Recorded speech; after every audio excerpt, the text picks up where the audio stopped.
முஸ்லிம் ராஜா அவருடைய மனைவியோட வந்துட்டு இருக்கார். பிரம்மேந்திராளுக்கு கௌபீனம் கடிசூத்திரம் ஒன்றும் கிடையாது, அவதூதரா இருக்கு. அதுக்கு காரணம் அவருடைய குருட்ட போய் பிரம்மேந்திராள் ஜீவன்னா என்ன, பிரம்மம்னா என்ன, ஞானம்னா என்ன, அஜ்ஞானம்னா என்ன, ஆத்ம தத்துவம்னா இதை கேட்டுண்டே, எந்த பாடமும் படிக்க மாட்டேங்கிறார், இதை கேட்டுண்டே இருக்கார் திருப்பி திருப்பி. குரு பார்த்தா, சதாசிவா உன் வாய் அடைக்காதான்னு கேட்டார். இப்படி கேள்வி மேல கேள்வியா கேட்டுருக்கே, உன் வாய் அடைக்காதா. ஒரு 5-6 நாள் பார்த்தார் குரு. சதாசிவம் பாடத்துக்கு வரல. பாக்கி வித்தியார்த்திகள்கிட்ட கேட்டார், எங்க சதாசிவத்தை காணும், உங்களுக்கு தெரியாதா, 5 நாளா யார்கிட்டையும் பேச மாட்டேங்கிறான், பைத்தியம் மாதிரி போயிட்டு. அவனுக்கு பைத்தியம் முடிச்சுடுத்தோன்னார். வாய் அடைக்காதான்னு கேட்டாரோ, அதுல இருந்து மௌனம். பகவான் ஒரு பெரிய அனுகிரகம் பண்ணிருக்கார் நமக்கு. அது என்னன்னா மௌனம்ங்கிற அனுகிரகம். அதனாலதான் யோக சாஸ்திரங்கள் எந்த விஷயத்துக்கு போனாலும் யோக சாஸ்திரங்கும் போது ஞாபகம் வருது. நம்ம ஏத்த மாதிரி உட்காந்துருக்காரு ரிலையன்ஸ் பாலுமாமா, அவரோட மாமா தான் எனக்கு யோகாசனம் சொல்லி கொடுத்தார். அவரோட மாமா தான். அவர்கிட்ட தான் நான் கத்துட்டேன். அப்புறம் நான் குழந்தைகளுக்கு கொடுத்து, அப்புறம் இந்த குழந்தைகள் முழுக்க காரைக்குடிக்கு அழிச்சுட்டு போய் ஒரு 10 நாள் காரைக்குடியில சத்சங்கம். தினம் 2 வேளையும் இந்த குழந்தைகளுக்கு முழுக்க அவர் தான் தயார் பண்ணியிருக்காரு யோகாசனத்தை. அவர் பெரிய ஒரு யோகி. இவருடைய மாமா ஹரிஹர பிரம்மரிஷின்னு பேர். பெரிய யோகத்துல பெரிய நிலையில இருந்தவர். எந்த யோக சாஸ்திரமும் மௌனத்தை தான் பேசிக்கா சொல்லு. மௌனத்துல என்ன பிரயோஜனம்னா, நீ வாயை அடைக்க அடைக்கதான் மனசு உள்புறமா அந்தர்முகமா போகும். நீ அந்தர்முகமா போனாதான் எதையுமே புரிஞ்சுக்க முடியும். நாம வளவள பேசிட்டு இருக்கிறதுனாலதான் நமக்கு எந்த ஞானமுமே வரமாட்டேங்குது. வாய் அடைச்சு பாருங்க, அப்பதான் நம்முடைய ஆத்ம சக்தியை நாம் உணர முடியும். இது சின்ன லெவல்ல, பிரம்மேந்திராள் மாதிரி லெவல்ல கேட்கவே வேண்டாம். வாய் அடைக்காதான்னா மௌனம். மனசு அந்தர்முகமா திரும்பிடுது. பைத்தியம் மாதிரி போயிட்டார். கௌபீன கடிசூத்திரம் கிடையாது, வஸ்திரம் கிடையாது, அவதூதரா போறார். அவரை வந்து பார்த்தார் குரு. பார்த்து சாஷ்டாங்கமா சரணத்துல விழுந்து, உனக்கு பிடிச்ச பைத்தியம் எனக்கு பிடிக்கலையேன்னு அழுதாராம். உனக்கு பிடிச்சதே இந்த பைத்தியம், அது எனக்கு பிடிக்கலையே. அந்த பிரம்மேந்திராள் காட்டு பாதையில போயிட்டு இருக்கும்போது முஸ்லீம் ராஜா மனைவியோட வரான். இவரும் அவதூதர். அவனுக்கு அகௌரவமா இருந்தது. சம்சாரத்துக்கு நேரம் ஒருத்தர் வஸ்திரம் இல்லாமல் போறது. வண்டியை தேர நிறுத்தினா, இறங்கினா கையை வெட்டிவிட்டான். அவருக்கு தண்டனை. கையை வெட்டினா கை கீழே விழுந்து துடிக்கிறது, வெட்டின இடத்துல இருந்து ரத்தம் கொட்டுறது. அவர் கீழே விழுந்த கையை பார்க்கல, அலறல்ல, அழல்ல. அவர் சிரிச்சுன்னு போயிட்டே இருந்தார். அவர் லோகத்துக்கே உபதேசம் பண்ணல, தன்னோட நாக்குக்கு உபதேசம் பண்ணார். ஏன் நாக்கு ரசனான நாக்கு, நாக்க கூப்பிடுறார் ரசனே. ஏ நாக்கே ப்ரூஹி முகுந்தே, முருகுந்தான் கேசவா மாதவா கோவிந்தா கிருஷ்ணா அனந்த சதானந்தே ராதாரமணா ஹரே ராமேதி ராஜீவக்ஷ கணேஷ்யாமேதி ப்ரூஹி முகுந்தே. இப்படி கை கீழே விழுந்து துடிக்கிறது, ரத்தம் கொட்டுறது, ப்ரூஹி முகுந்தேதின்னு பாடணும்னா எந்த நிலையில இருக்கு? அந்த நிலையில இருந்தவரே பகவன் நாமம் சொல்லணும் பொழுது நம்ம மாதிரி 1000 பிராபலத்தில் இருக்கிறவா எவ்வளவு தடவை சொல்லணும்? ஒண்ணு வேண்டாங்கிறவரே சொல்றார். நமக்கு எல்லாம் வேண்டாங்கிறத ஒண்ணு சொல்லுங்க பாப்போம். நமக்கு வேண்டாம்னு ஒண்ணு சொல்லுங்க பாப்போம். எது தேவையில்லையோ அதை வேண்டாம் போய் எல்லாம் வேணும் நமக்கு. அதனாலதானே வேத மாதாவே ஸ்ரீருத்ரத்துக்கு அடுத்த மாதிரி சமகம் 300 சாதனம் எல்லாம் பரமேஸ்வரன் பிரார்த்தனை பண்றது. எதுக்கு? எல்லாம் வேணும். நாம் சௌக்கியமா இருக்கணும். பிறந்துட்டோம், ஞானி இல்லை, ரிஷிகேசத்துல போய் உட்கார முடியாது, அவரவா வீட்டுல தான் உட்காரணும். எல்லாம் வேணும் நமக்கு, எல்லாம் வேணும். என்னென்ன வேணுங்கிறது கர்ப்பாஷ்டமே வத்சாஷ்டமே கர்ப்பவதியா இருக்கணும், குடும்பத்தில் இருக்கிறவா குழந்தை பிறக்கணும். அஸ்மாச்சமே மிருத்திகாச்சமே, கல்லு வேணும், மண்ணு வேணும். இதெல்லாம் கூட வேதம் பிரார்த்தனை பண்ணணுமா? கல்லு மண்ணெல்லாம் நமக்கு தோணும். அது எப்ப புரியும் தெரியுமோ இதோட அர்த்தத்தை? பம்பாயில இருந்து டெல்லியில 42வது மாடியில் இருக்கிறவா ஒரு துளசி செடி வைக்கணும்னா ஒரு பக்கெட் மண்ணு 500 ரூபாய் கொடுத்து வாங்குறான். நம்ம ஊர்ல கிராமத்துல என்ன திரும்பி பார்த்தா மண்ணு தான், நமக்கு அதுக்கு தெரியாது. இங்க சிட்டிக்கு வந்தா புரியும். இப்படி ஒரு காலம் வரப்போறதேன்னு தான் வேத மாதா அஸ்மாச்சமே மிருத்திகா, மண்ணு வேணும், கல்லு வேணும், கோதுமை வேணும், அரிசி வேணும், சாதம் வேணும், எல்லாம் வேணும். ஏன்னா நாம குடும்பத்தில் இருக்கிற நமக்கு எல்லாம் வேணும். அது எல்லாம் வேணும்னா பகவான் அனுகிரகம் பண்ணாதானே எல்லாம் கிடைக்கும். நம்ம என்ன முயற்சி பண்ணினாலும் சாங்ஷன் பண்ண வேண்டியவோ ஆகும். அதனாலதான் அவன்கிட்ட பிரார்த்தனை. அது அர்த்தார்த்தின்னு பேர், நமக்கெல்லாம் அர்த்தார்த்தின்னு பேர். இது தோஷம் இல்லை. பகவான்கிட்ட ஒண்ணுமே கேட்க கூடாதுங்கிறவெல்லாம் வேற. அந்த நிலையில நாம இல்லை. நமக்கு எல்லாம் வேணும். குழந்தை கல்யாணம் ஆகணும், கல்யாணம் ஆனவாளுக்கு குழந்தை பிறக்கணும், கல்யாணம் ஆகி ரொம்ப பிரியமா இருக்க ஆரம்பிச்சுட்டா அது சரியாகணும். நான் நெகட்டிவா சொல்ல வேண்டாம்னு இப்படி சொல்றேன். பிரியா அதிகமா போயிடுச்சு, அதை கொஞ்சம் சரி பண்ண வேண்டியிருக்கு. எவ்வளவு பிரார்த்தனை நமக்கு இருக்கு. இங்க ஏதோ நமக்கு உண்மையா நிம்மதினா இந்த 2 மணி நேரம் தான். இங்க உட்கார்றது இந்த 2 மணி நேரம் தான். குடிக்கு திங்கிறது ப்ராப்ளம் எல்லாம் அப்படி இருக்கு. இப்ப நாம பகவானை கேட்காம யாரை கேட்கறது? நமக்கு வேணும்னா நம்ம அப்பா அம்மாட்ட கேட்போமா மாட்டோமா? நமக்கு வேணும்னா சுவாதீனமா யார்கிட்ட கேட்போம்? அப்பா அம்மாட்ட தான். ஜெகத பிதரோ வந்தே பார்வதி பரம, லோகத்துக்கே அப்பா அம்மாவோடு பகவான் தாயார் அவள்கிட்ட கேட்கணும். அதனால இது அர்த்தார்த்தின்னு அர்த்தம் இல்லை. நமக்கு வேண்டியதை கேட்கணும், அவர் கொடுக்க தயாரா இருக்கார். ஆனா நாம் என்ன பண்ணணும்? என்ன பண்ணினா தருவர்? புருகி முகுந்தேதி சொன்னாதான். நீ பகவான் நாம சொல்லணும், சொன்னாதான் தருவர். எதுக்கு சொல்ல வரேன்? இத்தனை பேர் இங்க உட்கார்ந்துருக்கோம் எதுக்குன்னா இது கச்சேரி. கச்சேரியா இருந்தாதான் நான் பாடணும், நீங்க எல்லாம் கேட்கணும். இது பஜனை. பஜனைக்கும் கச்சேரிக்கும் என்ன வித்தியாசம்? அவர் ஒண்டிமா பாடுவர், பாக்கி பேர் கேட்பா. கச்சேரி பஜனைன்னா ஆடியன்ஸ் சேர்ந்துக்கணும். இதுதான் பஜனை. நம்ம தேசத்தையே நடத்துறது ஐஏஎஸ் ஆபீசர் தான் நடத்துற. அந்த படிப்புக்கு சதிரிசம் வேற எந்த படிப்புமே கிடையாது. அவ்வளவு வயது அது. ரொம்ப நான் என்னுடைய இதுல சொல்றேன். ஒரு குழந்தை என்னோட அக்கா பேரன், அவன் சின்ன குழந்தையிலேருந்து நான் சொல்லுவேன் நீ ஐஏஎஸ் படிக்கணும்னு சொல்லுவேன். அவனோட ஒரு புஸ்தகத்துல கிரிதாரின்னு பேர், கிரிதாரி ஐஏஎஸ்ன்னு எழுதி வச்சேன். அவன் சின்ன குழந்தையா இருக்கும் போது எழுதி செய்யணும். அவன் அப்புறம் எப்ப கையெழுத்து போட்டாலும் கிரிதாரி ஐஏஎஸ்ன்னு போடாமல் அப்புறம் இது சொன்ன குழந்தையா இருக்கும் போது அப்புறம் இப்ப புரிஞ்சுடுத்தோம். இப்ப பெரிய பையனா ஆகிட்டான். அதனால எனக்கு நான் சொல்றது 10 வருஷம் முன்னாடி சொல்றேன். அப்பேலேருந்து குழந்தைகளை ஐஏஎஸ் படிக்க சொல்லணும். தேச நிர்வாகத்துக்கு நல்ல வளம் வரணும். அதான் விஷயம். நல்ல வளம் நிர்வாகத்துக்கு வரணும். அவதான் தேசம் மேன்மை அடையும். அதுக்கு என்ன வழி அப்படின்னா ஐஏஎஸ் படிக்கணும்.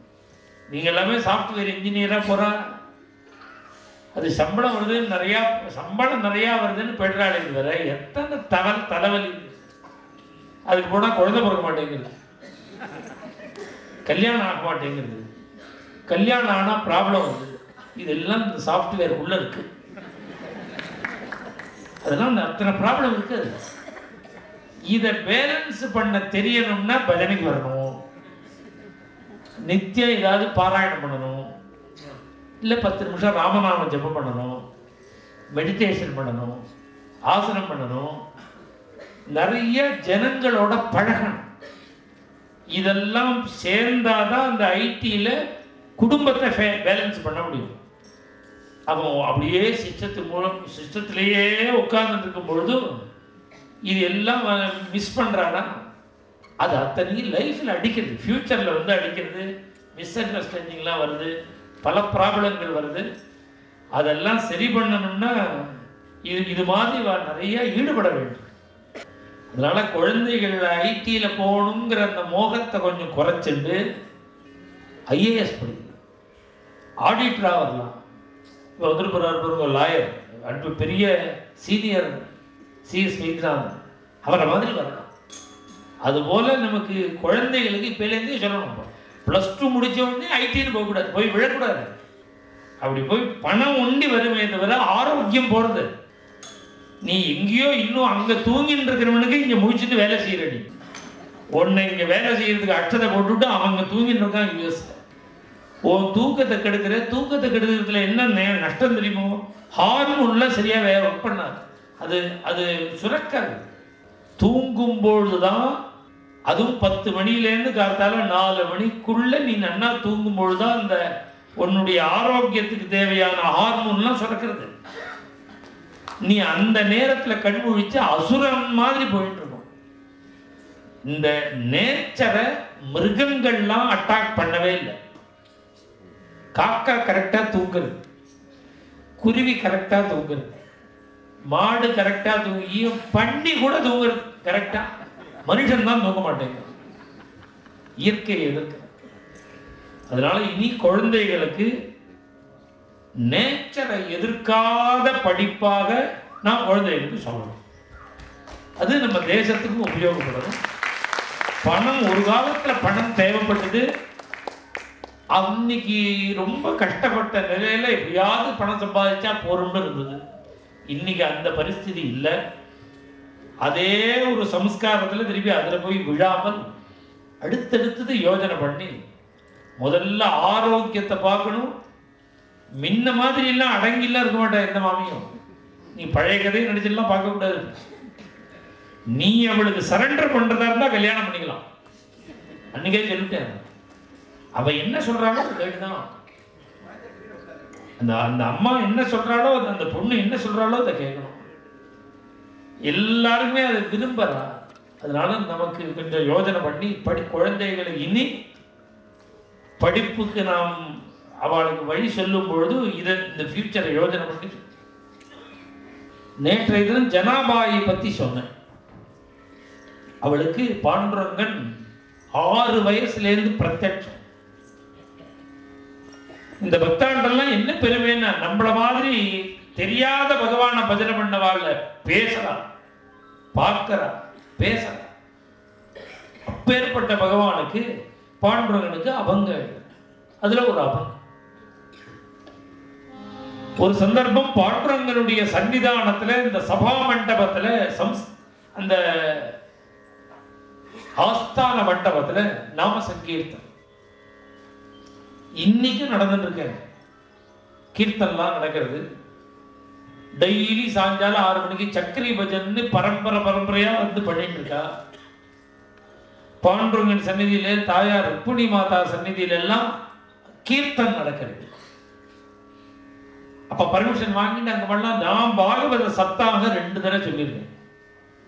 ஸ்ரீமத் பாகவத சப்தாகம் பண்டரிபுரத்துல பாண்டுரங்கன் சன்னிதானத்திலேயே இந்த மண்டபத்துல சொல்லியிருக்கேன். பஜனை நிறைய பண்ணியிருக்கேன். அந்த மண்டபம் 700 வருஷமா இருக்கிற மண்டபம்.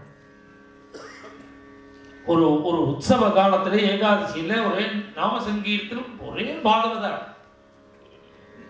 பாகவதான்லாம் ஞானேஸ்வர மகாராஜ், நிவர்த்தி தேவர், சோபான தேவர், முக்தாபாய், ஜனாபாய், கபீர்தாசர், நாமதேவர், சௌகாமேளர், ரயிதாஸ், கோரா கும்பார், ராக்கா கும்பார், எல்லா பாகவதாலும் சேர்ந்து பஜனை. நான் நேற்றுக்கே சொன்னேன், மகாராஷ்டிர சிஸ்டம். இத்தனை பக்தாள் வந்தா ஆளுக்கு ஒவ்வொரு அபங்கமா பாடும். ஒத்தரா அதை லீட் பண்ணிட்டு போக மாட்டா. எல்லா பக்தாளுக்கும் ஒவ்வொரு அபங்கம் கொடுப்பான், அவாவா பாடும். அப்படி சுத்தி வர நின்றுடுவா. ஒரு 500 பேர் 600 பேர் கையில ஜால்ரா வச்சிருப்பான். அந்த ஜால்ரா ராமகிருஷ்ண ஹரின்னு ஆரம்பிச்சா அப்படியே வைகுண்டம் தெரியும் நமக்கு. அப்படி இருக்கும் பஜனை. ஒவ்வொரு பக்தாளும் மகான்களும் அபங்கம் பாடுறா. அந்த அபங்கத்தை ஜனாபாய் எழுதுற. யார் யார் பாடினா? ஞானேஸ்வர மகாராஜ். அவர் பாண்டரங்கனுடைய அந்த சன்னிதானத்தில் பாடும் பொழுது அவர் நிர்குண பிரம்மனிஷ்டா ஞானி. அவர் சகுணத்தில் ஈடுபட்டவர்கள், நிர்குணத்தில் லயிச்சவர். பாண்டரங்கனை தரிசனம் பண்ணினத்திலேருந்து மாறிட்டார். அந்த நிர்குண பிரம்மன் தான் சகுண பிரம்மன் பாண்டரங்கன். அவர் தன்னுடைய கண்களையே சகியாக சொல்லி பாண்டரங்கனை பாருன்னு ஒரு அபங்கம் பாடிக்க. இப்ப பிரம்மேந்திரால் எப்படி நாக்க பார்த்து நாமம் சொல்லுன்னாரோ, அதுபோல ஞானேஸ்வர மகாராஜ் கண்ணை பாண்டரங்கனை பார்க்கிற மாதிரி சொல்ற. இன்னைக்கும் மகாராஷ்டிர சம்பிரதாயத்துல அவளுடைய கீர்த்தனம்னா இந்த கீர்த்தனங்கள்லாம் ஆரம்பமே சுந்தர தேத்யானே ரூபபாவதா லோச்சனி, இது தியான ஸ்லோகம் மாதிரி. இதை முடிச்சிருந்தா மேல கீர்த்தனம். 10 நாளைக்கு சத்சங்கன்னாலும் தினம் சுந்தர தேத்யானம் உண்டு, தினம் ரூபபகதா உண்டு. இது வாரகரி சம்பிரதாயம். வாரகரி சம்பிரதாயம்னா என்னன்னா, நம்ம அது பாகவத தர்மம். நாம தட்சிண பாரதத்துல பாகவத தர்மம்ங்கிறோம். இதுக்கு மகாராஷ்டிர சம்பிரதாயத்துல வாரகரி சம்பிரதாயம். இது நம்ம ஒரு பாண்டரங்கனை கோவிந்தபுரத்தில் கொண்டு பிரதிஷ்டை பண்ணிருக்கோம். இங்க கடையநல்லூர்ல ஒரு மகாராஜ் இருக்கு, கணபதி துகாராம் மகாராஜ். அவர் விஸ்வ வாரகரி சம்ஸ்தான் அப்படின்னு கடையநல்லூர்ல ஏற்படுத்தியிருக்கார். அங்க ஒரு சின்ன பாண்டரங்கனை பிரதிஷ்டை பண்ணி இந்த வாரகரி சம்பிரதாயத்தை தமிழ்நாடு முழுக்க பிரச்சாரம் பண்றார். வாரகரி சம்பிரதாய தமிழ்நாடு முழுக்க பிரச்சாரம் பண்ணிட்டு இருக்காரு இந்த மகாராஷ்டிர சம்பிரதாயம். இது இது இப்ப நாம் பாடுறதெல்லாம் நம்ம தமிழ்நாட்டு பஜனை. அங்க பண்டரிபுரம் போனா அந்த வாரகரி சம்பிரதாயம், அந்த மராட்டி வாரகரி பக்தாள்லாம் வருவா பஜனைக்கு. அங்க அந்த ஸ்டைல்ல பஜனை பண்ணா வேண்டாம் பா, அவன் நீங்க பாடுற மாதிரியே பாடணும், அவளுக்கு இந்த பாட்டு தான் பிடிக்கும். அங்க இருக்கிற வாரகரி பக்தாளுக்கு இது மாதிரி டிஃபரெண்டா இருக்கிறதுனால இந்த அபங்கம் அவளுக்கு ரொம்ப இன்ட்ரெஸ்டா இருக்கும். நான் 1-2 அப்படி பாடினா வேண்டாம், அது நாங்க பாடிக்கிறோம், இது நீங்க பாடுங்க. அன்னைக்கு சங்க சக்கரதாரியாக இருந்த பிரபு இன்னைக்கு இடுப்புல கைய வச்சிருக்க அதே வைகுண்ட வாசி.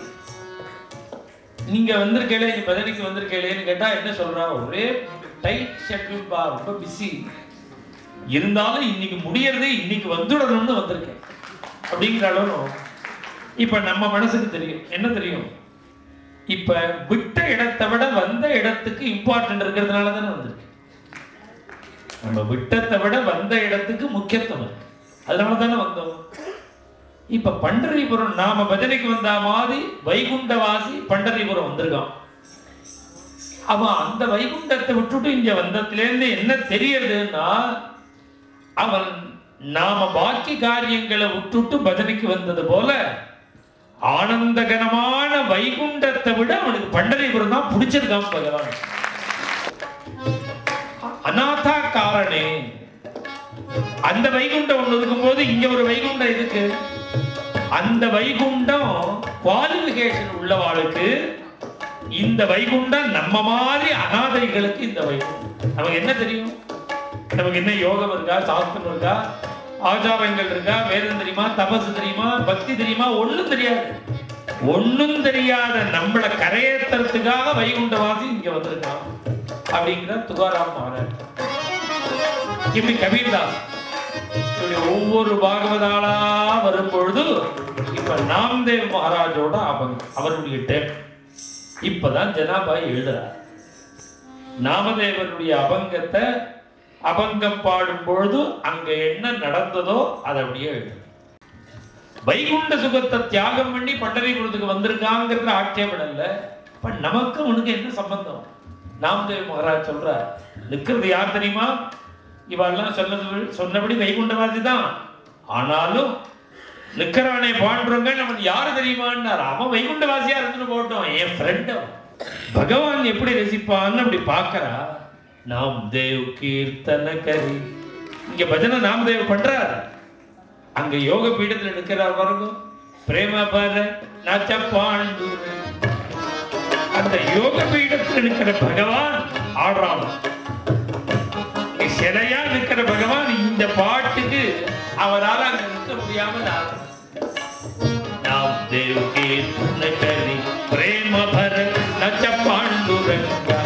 பிரேம பர நச்ச பாண்டூரங்க. தன்னை மறந்து ஆடினா பார்த்தா ஜனாபாய் நேரா நாமதேவத்தை வந்தார். அபங்கத்தை நிறுத்தாது. உங்களோட அபங்கத்துக்கு பாண்டுரங்கன்னு ஆனந்தமா ஆடுறான். அவனோட ஆனந்தத்துக்கு ஹானி வராமல் நீங்க நிறுத்தாம பஜனை பண்ணணும். யோக பீடத்திலேயே ஆடிட்டு இருந்தா ஜனாபாய் கொஞ்ச நேரம் அங்க பார்த்தா பக்தால பார்த்துட்டு இருக்கா. அவ அப்படியே நாமதேவரையே பார்த்துட்டு இருந்து இந்த பஜனை கோஷ்டியை பார்க்கிறா. இத்தனை நேரம் யோக பீடத்துல நின்ற பாண்டுரங்கன் இங்க பாகவதாளோட அவனும் வந்துட்டான். இவனும் இந்த கோஷ்டியில ஆடுறான். உடனே கபீர்தாசர் ஞானேஸ்வர மகாராஜ் இவ ரெண்டு பேரும் பாண்டுரங்கனை பிடிச்சாங்க. இதெல்லாம் ஆடத்த நாங்கள்லாம் ஆடணும், நீ கட்டாட்சம். நாங்க பக்தால் ஆடணும், நீங்க சுவாமி ஆடினா நல்லா இருக்கும்.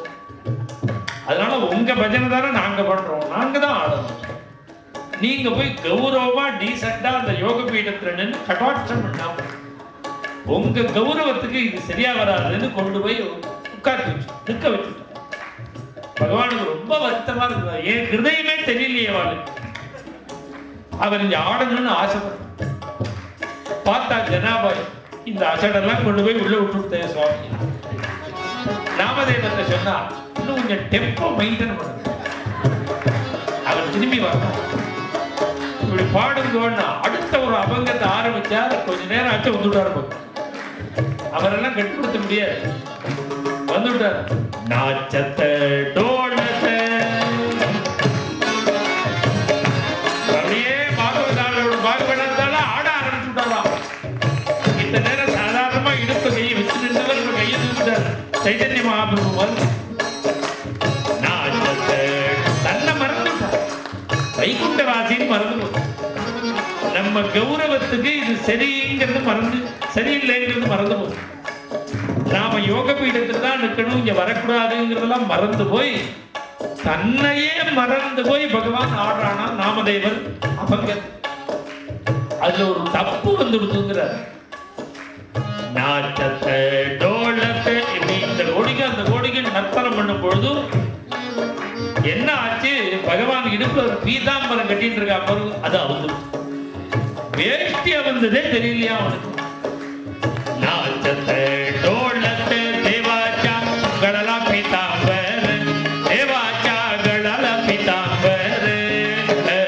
நாச்சத்தை டோலத்தை தேவாச்சா கடலா பீதாம்பர தேவாச்சா கடலா பீதாம்பர. அதாவது பஜனை ஆடும்போது வேஷ்டி வந்தா விரசம் இல்லையோ?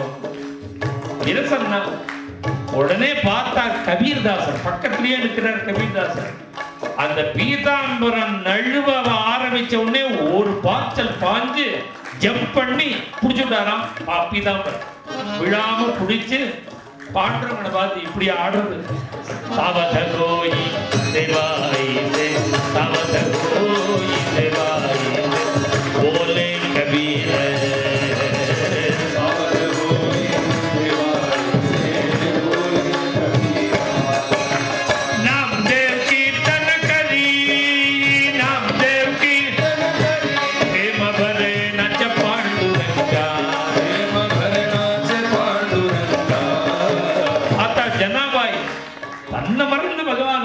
இத்தனை நாளா அவ பாண்டுரங்கன்ட்ட கேப்பா, எனக்கு வேற ஒண்ணும் வேண்டாம், உன் சரணத்தை பிடிச்சுட்டா இனிமே விடவே மாட்டேன், வைகுண்டம் கொடுத்துடுறேன், என் சரணத்தை விட்டுடு, எனக்கு நீ திருவடியை பிடிச்சுக்கிறது ரொம்ப கஷ்டமா இருக்கு, உனக்கு வைகுண்டம் தான் வேணும் தரேன், காலை விட்டுடு அப்படின்னு பகவான் கேட்பனா.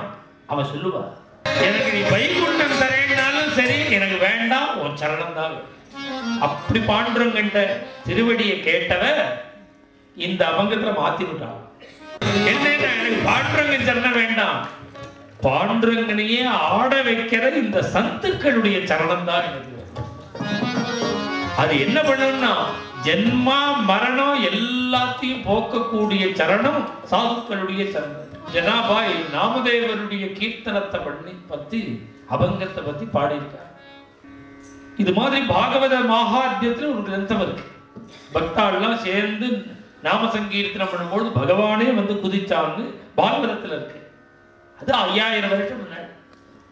இப்ப நான் சொன்ன கதை 500 வருஷம் முன்னாடி. நமக்கு சமீபமா ஒரு 1000 பேர் பகவானை பார்க்கிற மாதிரி, பாண்டுரங்கனை பார்க்கிற மாதிரி ஒரு லீலை. இந்த பிரதேசங்கள் எல்லாமே பவித்திரமான பிரதேசம். ஞானேஸ்வர மகாராஜ், நாமதேவ மகாராஜ், 300 பக்தாள், பண்டரி பக்தாள், வாரகரி பக்தாள் எல்லாரும் இந்த டெல்லிக்கு வந்திருக்கா. இந்தூர் ஞானேஸ்வர மகாராஜனுடைய சரணம் பட்ட பூமி, நாமதேவ மகாராஜனுடைய சரணம் பட்ட பூமி. இந்த ஊர்ல பாடின பாட்டு தான் பிரசித்தமான பாட்டு. இப்பயும் நான் பாடிட்டு இருக்கேன் பாருங்க. இந்த ஊர்ல பாடின என்ன பாட்டு தெரியுமோ? இப்படி பஜனை பண்ணிட்டு அவ வந்துட்டு இருக்கும் பொழுது முஸ்லீம் ராஜா ராஜ்யம், அந்த சேவகர்கள் வந்து முஸ்லீம்களை தடுத்து நிறுத்திவிட்டான். பஜனை பண்ணக்கூடாது. நீ விட்டல் விட்டல் விட்டல்ங்கிறியே, விட்டல்னா யாரு? விட்டலா சாட்சாத் பகவான், கர்த்தும் அகர்த்தும் அன்னதா கர்த்தும் சக்தன். அவனால முடியாத காரியம் இல்லை, எதுவும் முடியும், சர்வசக்தன் பகவான் பரமாத்மா. அவன் பார்த்தா பக்கத்துல ஒரு பசுமாடு ஏதோ புல்லு மேய்ஞ்சுன்னு இருந்தது. ஒரு கத்தி எடுத்துட்டு வந்தான், வாழை எடுத்துட்டு வந்து கழுத்தை வெட்டி விட்டான். மாட்டோட கழுத்து. மாடு தனியா இருக்கு, உடம்பு தனியா இருக்கு, தலை தனியா இருக்கு. அப்ப கேட்கிறோம், உங்க பாண்டுரங்கன் சர்வசக்தன்கிறையே இந்த தலையை எடுத்து கழுத்துல வச்சு உயிர் கொடுக்கணும் இந்த மாட்டுக்கு. உங்க பாண்டுரங்கன் எவ்வளவு நாள்ல கொடுப்பான் அப்படின்னு அவன் கேட்கிறான். விஷப்பரீட்சை மாதிரி. உடனே நாமதேவர் கொஞ்சம் கூட பயப்படாமல் 4 நாள்ல கொடுப்பான்.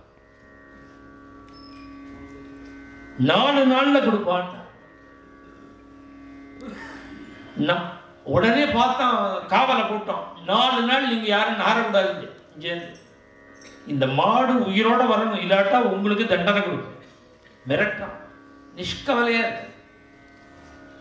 ஏன்னா பாண்டுரங்கன் 6 வயசுலயே அபயம் கொடுத்திருக்காரு. நீ எங்க கூப்பிட்டாலும் வருவேன், நீ எந்த ஊர்ல இருந்து கூப்பிட்டாலும் வருவேன், எப்ப கூப்பிட்டாலும் வருவேன் இருக்காரு. கவலைப்படல. பாண்டுரங்கனை கூப்பிட்டார். நிறைய அபங்கங்கள் இருக்கு. கூப்பிட்ட உடனே வருவான். வரவே இல்லை. 1 நாள் ஆச்சு, 2 நாள் ஆச்சு, 3 நாள் ஆச்சு. அழகார் நாமதேவர் வரவே இல்லை. புருஷனாவே கூப்பிட்டாரணும். இன்னொரு 5 நிமிஷம் தான் பாக்கி. 4 நாளைக்கு அவன் கத்தி தீட்டின்னு இருக்கிறான். அந்த சோல்ஜர்ஸ் இன்னும் 5 நிமிஷம் தான் இருக்கு. இத்தனை நேரம் புருஷனாவே கூப்பிட்டாரணும். புருஷால காட்டில் ஸ்திரீகளுக்கு, தாயாருக்கு தானே கருணக்கும். அப்படியே பாண்டுரங்கனை ரங்கான்னு கூப்பிட்டவர் மாத்தி ரங்கம்மா மாதி ரங்கம்மா.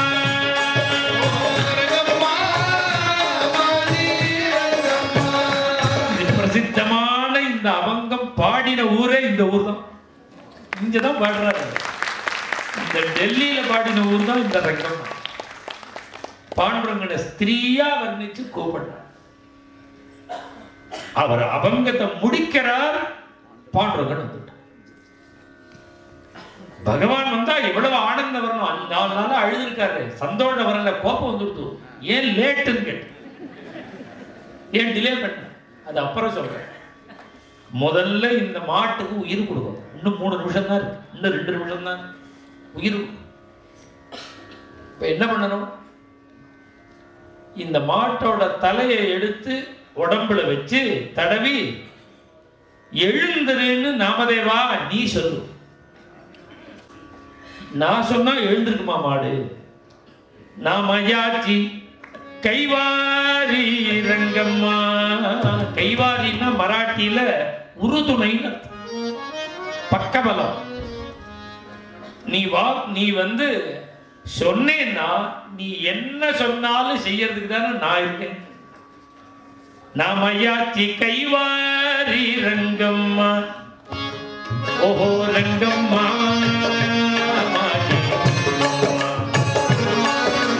ரங்கம்மா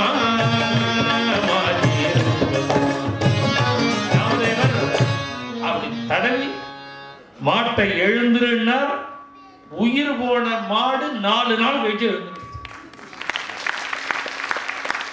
இப்படி ஒரு லீல, ஆச்சரியமான லீல நாமதேவருடைய சரித்திரத்துல பகவான் பண்ணினா அது இந்த க்ஷேத்திரத்துல, இந்த ஊர்ல பகவானுடைய கோபாலனுடைய கீதாச்சாரியனுடைய பார்த்தசாரதியினுடைய சரணம் பட்ட பூமி. 100 வருஷ காலம் சுத்தி இருக்காரு பகவான். கிருஷ்ணாவதாரத்துல 11 வருஷம் கோகுல பிருந்தாவனம், 14 வருஷம் துவாரகை, மிச்சம் 100 வருஷ காலம் துவாரகை, அஸ்தினாபுரம் துவாரகை, டெல்லி துவாரகை, டெல்லின்னு அவன் கிருஷ்ணாவதாரம் முழுக்க உழைச்சது இந்த டெல்லிக்கு தான் உழைச்சது. அப்பேற்பட்ட பகவானுடைய கரணப்பட்ட பூமி. இதுல 1 வார காலம் 8 நாட்கள் நமக்கு இப்படி ஒரு சத்சங்கம் கிடைச்சது. பெரிய ஒரு பாக்கியத்தினால கிடைச்சது. எனக்கு இங்க வந்து 2-3 நாள் கழிச்சு தான் தோணினது, இப்படி அச்சட்டு தினமா ரொம்ப 1 வாரம்னு வந்துட்டோமே, 1 மாசம் இந்த உள்ள தட்டம். நிறைய இடங்கள் மயூர் விகாருக்கு போனா இன்னைக்கு எத்தனை பேர் வந்திருந்தாங்க. இது மாதிரி பல பேரால வந்துட்டு போக முடியல பாருங்க. அந்தந்த பிரதேசத்துக்கு போய் நாம சங்கீர்த்தனம் பண்ணணும். இங்கேது குருக்ஷேத்திரம் போகணும்னு நினைச்சிட்டு இருந்தேன், அது கூட என்னால முடியல. இங்க எங்கேயுமே போக முடியல. கார்த்தால வெளியில அஷ்டபதி பஜனை, உஞ்சவர்த்தி, அப்புறம் சாயங்காலம் இந்த சத்சங்கம், அதனால எங்கேயுமே போக முடியல. அதனால நம்ம கண்ணன் சொன்னார் பாருங்க முன்னாடி, அதுபோல அவசியம் எனக்கு டெல்லி வருது சிரமமே கிடையாது. வேற இன்னொரு இருந்தால் கமிட் பண்ணிக்கவே மாட்டேன். என்ன 1 வருஷத்துக்கு ஒரு தடவை எல்லாம் வரமாட்டேன், 2-3 வருஷத்துக்கு ஒரு தடவை தான் போவேன். டெல்லியில எனக்கு சிரமமே கிடையாது. ஏன்னா நான் வருஷத்துக்கு 3 தடவை வந்துட்டு இருக்கேன். நான் பிருந்தாவனத்துக்கு இப்படியே தானே போகணும். அதனால அவசியம் நான் அந்த மயூர் விகாருக்கு கூட முடிஞ்சா அக்டோபர் மாதம் வரேன்னு சொல்லியிருக்கேன். இந்த 1 வாரம் அந்த வரேன்னு சொல்லியிருக்கேன். நான் சொல்றேன், வேற பாட்டுறங்க நடத்தி அவர் விடணுமே. இந்த தடவை விட்டுட்டாரு பாட்டுறங்க, கோவிந்தபுரத்துலேருந்து போயிட்டு எல்லா ஊரையும் சுற்றிட்டு வான்னு. அது மாதிரி அவசியம் பகவான் அனுகிரகம் பண்ணுவார். அவர் கிருபை இல்லாமல் என்ன பண்ண முடியும்? அதனால நாம் அவசியம் சத்சங்கம் எல்லா பக்தாளுக்கும் கிடைக்கணும். வீட்டுக்கு வீடு பாண்டுறங்கன்னு வரணும். வீட்டுக்கு வீடு விட்டல் நாமம் வரணும். வீட்டுக்கு வீடு அபங்கம் வரணும். ஏன்னா ரொம்ப சிம்பிள். நம்முடைய நிலை, பகவானுடைய உயர்வு, அவன் அடையறதுக்கு என்ன வழி, எளிமையான இதான் அபங்கம். அவரோட உயர்வு, நம்மளோட தாழ்வு, எந்த லெவல்ல கீழே இருக்கணும், அவன் எந்த உயரத்தில் இருக்கான், அவனை ரீச் பண்றது எப்படி? சிரத்தை இருக்கணும், பக்தி இருக்கணும். நம்ம பெரியோர்கள்லாம் பண்ணின தர்மங்களை ஓரளவு விடாமல் பண்ணணும். குழந்தைகளுக்கு சத்சங்கத்தை காட்டணும். அவர்களுக்கு சத்சங்கத்தை காட்டணும்னா நாம் அது மாதிரி இருந்தாதான் வாழைப்போம். அதனால முதல்ல நாம் இதுவரைக்கும் முன்ன பின்ன இருந்தாலும் இனிமே கொஞ்சம் காலத்தில் எழுதுகிறது, கொஞ்சம் சுவாமி தீபம் ஏத்துறது, வாசல்ல கோலம் போடுறது, இது மாதிரி உள்ள காரியங்கள் எல்லாம் கொஞ்சம் ஸ்நானம் பண்ணிட்டு சமையல் பண்ணி நைவேத்தியம் பண்ணுறது. இது பண்ற காரியம்தான், பண்ணாத காரியம், பண்ணிட்டு இருக்கிற காரியம். அதை முடிஞ்ச அளவுக்கு நாம் சரியா பண்ணினாதான் நம்ம பார்த்து நம்ம குழந்தைகள்லாம் பண்ணணும். அதனால இனிமே எப்படி இருக்கு லோகம்னா, ஃபியூச்சரை கண்டா பயமா இருக்கு. என்ன எப்படி இது, என்ன யூஎஸ் மாதிரி இருக்க போறதா, யூகே மாதிரி இருக்க போறதான்னு தெரியல.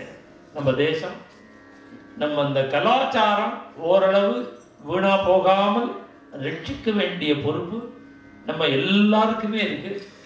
அதுல முதல்ல குழந்தைகளுக்கு நல்ல வழி காட்டணும்னா நாம் சரியா இருந்தால் தான் காட்ட முடியும். முதல்ல நாம் ஓரளவு சரியா இருக்கணும். எல்லாருக்கும் சத்சங்கம் கிடைக்கணும், பகவன் நாம கீர்த்தனத்துல ருச்சி வரணும். இதெல்லாம் வந்துடுதுன்னா நம்முடைய கவலையை அவர் பார்த்துக்கணும். நமக்கு என்னென்ன ப்ராப்ளங்கள் இருக்கோ, என்னென்ன இஷ்யூஸ் இருக்கோ, இதெல்லாம் நாம பிரயத்தனப்படவே வேண்டாம், அவர் பார்த்துக்கணும். ஏன்னா அவருடைய ஜோலியே இதுதான், யோகக்ஷேமம் மகாமியமும், இதான் அவரோட ஜோலி. அவர் நம்மளை பார்த்துக்கிற மாதிரி நாம இருக்கணும், அவ்வளவுதான். இப்படி ஒரு சத்சங்கத்துல வந்து கலந்துட்ட அத்தனை பக்தாளுக்கும் பாண்டுரங்கனுடைய பரம கிருபை கிடைக்கணும்னு பிரார்த்தனை பண்ணிக்கிறேன்.